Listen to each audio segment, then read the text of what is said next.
hindi raw totoo na ang mga anghel ay mailalarawan katulad ng nasa mga holy cards. Kasali lamang daw ito sa mga pamahiin. Og dinhi ning atong tulumanon, inyong masayran ang kamaturan ug unsa gayud ang tinuod nga panudlo sa atong simbahan. Buot sa Dios nga maluwas ang tao ug may balon sa kamaturan. Kayo sa kamaturan.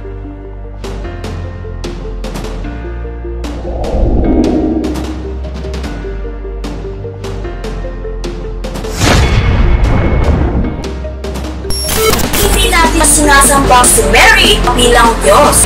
Jesus Christ, the founder of the Catholic Church.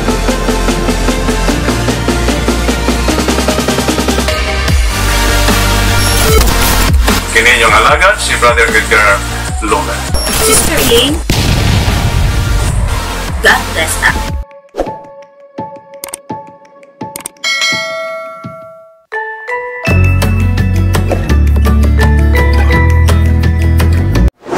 Sa ngalan ng Ama at ng Anak at ng Espiritu Santo.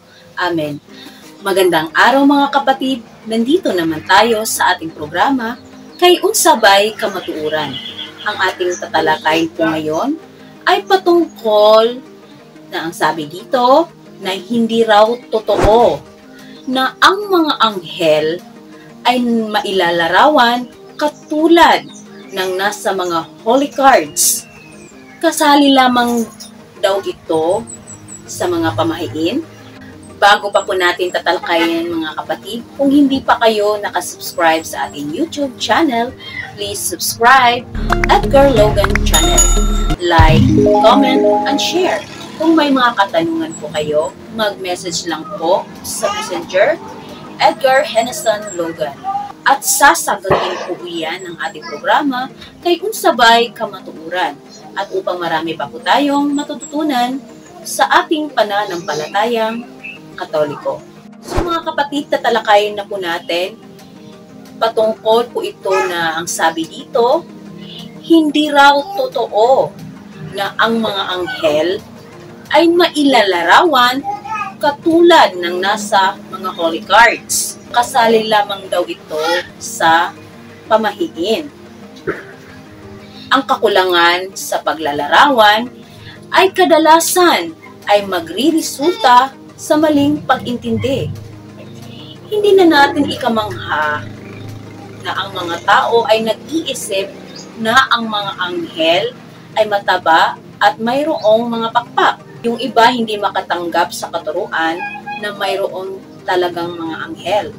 Malinaw na ang mali sa kanila na kanilang tinanggap literally ang permanenteng paglalarawan sa mga anghel. Pero dapat maintindihan na ang mga pintor sa Baroque period na nagdiboho o naglalarawan sa mga anghel sa arkuba sa mga simbahan ay hindi naman iniisip nila ang tunay na larawan o itsura ng mga anghel. Ganoon ba talaga kahina? Hindi. Kung kailangan talaga ng paglalarawan sa mga anghel, ay kailangan rin na ilarawan sila ayon sa nakikita natin sa ating mga mata. Hindi maaari na lalagyan lang ng blanco ang espasyo at sabihin mayroong anghel itong lugar na ito. Ang nakasanayan na ang mga anghel ay mailalarawan katulad ng isang bata na nakadamit ng mahaba at kulay puti. Minsan may pakpak, minsan wala, o isang bata na nagtapis lamang ng damit. Kahit na may kakulangan sa paglalarawan sa kanila, ang katotohanan ay nananatili na totoo na mayroong mga anghel. Ang Fourth Lateran Council at ang First Vatican Council ay parehong nagtuturo na ginawa ng Diyos ang pure spirits sa umpisa ng panahon. Sinasabi rin sa Biblia na mayroong mga anghel sapagkat sa Kanya nilalang ang lahat ng mga bagay sa sangkalangitan at sa sangkalupaan, na mga bagay na nakikita at ang mga bagay na di nakikita, maging luklukan o mga pagsakop o mga pamumunuan o mga kapangyarihan. Lahat ng mga bagay ay nilalang sa pamamagitan niya at ukol sa kanya. Mababasa po natin yon sa Colossus chapter 1 verse 16. Ang ibig sabihin sa dulo ng teksto ay ang mga anghel. Ang ibig sabihin ng lahat ng namumunuan, hindi ang mga namumunuan sa sanlibutan, kundi ang mga anghel na mayroong mataas na katungkulan. Kaya nakakalungkot na maraming matatalinong tao na hindi naniniwala na mayroong mga anghel.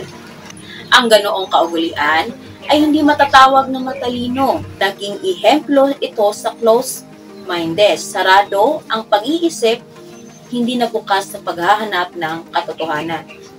Ang katisismo na ating natanggap sa mga bata pa tayo, ating nalalaman na ang Panginoon ay gumawa ng 3 nilalang. Una, ang pure matter, walang espiritu. Mga bato, tubig, hangin, mga tanim, mga hayop. Pangalawa, walang katawan, ang mga anghel. Kasali na rito ang mga mabubuting anghel na naroon sa langit at ang mga masasama na naroon sa impyerno. Pangatlo, combination of matter and spirit. Mayroong katawan at espiritu ay ang mga tao.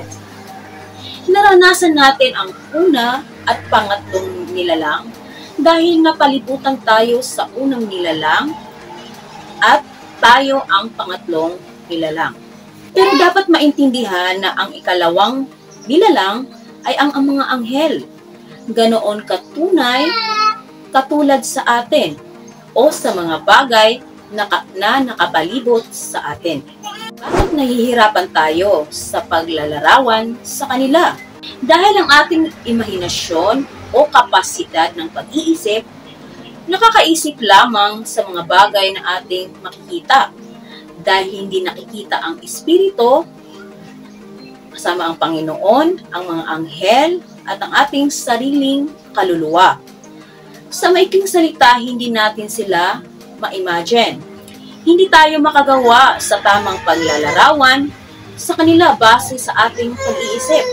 Pero magagawa nating mag-conceive sa kanila. Maaari nating maintindihan sa limitado lamang sa pamamagitan ng ating pag-iisip.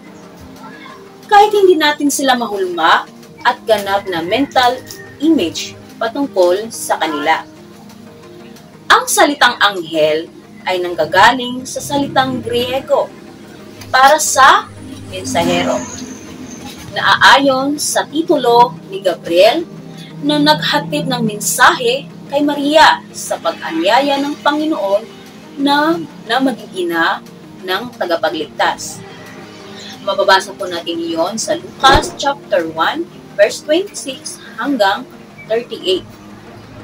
Ibang mensahero na galing sa langit na nagpakita kay Jose at sinabi sa kanya, ang kanyang dinadalang tao ay lalang ng Espiritu Santo.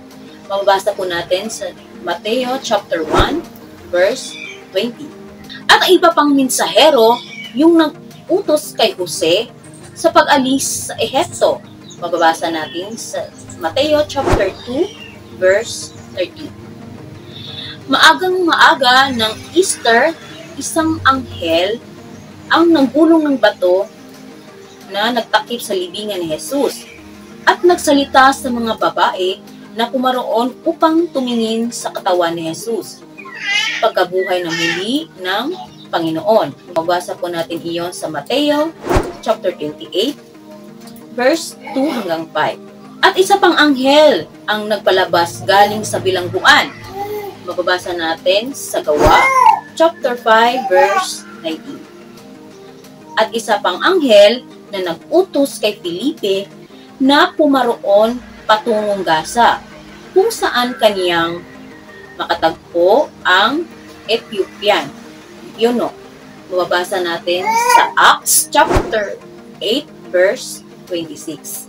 At katulad ng ibang mensahero, ang mga anghel naghahatid ng mensahe galing sa Panginoon o patungo rin sa Panginoon. Ipinadala ng Panginoon ang isang anghel doon kay Rafael at sa kanyang biyanan na si Sarah. At ang anghel ay nagdala ng kanilang mga dasal patungo sa trono ng Panginoon. Magbasa natin sa Tobit chapter 12 verse 12. At mababasa sa Revelation chapter 8 verse 4, sinabihan tayo na ang isang anghel ay nag-alay sa Panginoon ng mga dasal sa mga Kristiyano dito sa sanlibutan. Bakit kaya sa likod nitong maraming teksto, ang ibang mga Katoliko tumanggi pa rin sa paniniwala na mayroong mga anghel? Siguro epekto ito ng scientism na simula noong 19 na siglo na nagsabi na malalaman lang ang isang bagay kung masusukat ito sa pamamagitan ng siyensa. Itong pag-iisip ay napatunayan na sa nakaraang siglo. Pero ang epekto nito ay nanatili pa rin sa sekta ng secularism na nakakaapekto rin sa ibang mga Katoliko. Ang pinakamabuting lunas nito ay ang pagbabasa ng Biblia. Yun lang po lahat mga kapatid at sana marami po kayong natutunan sa maikling video na ito.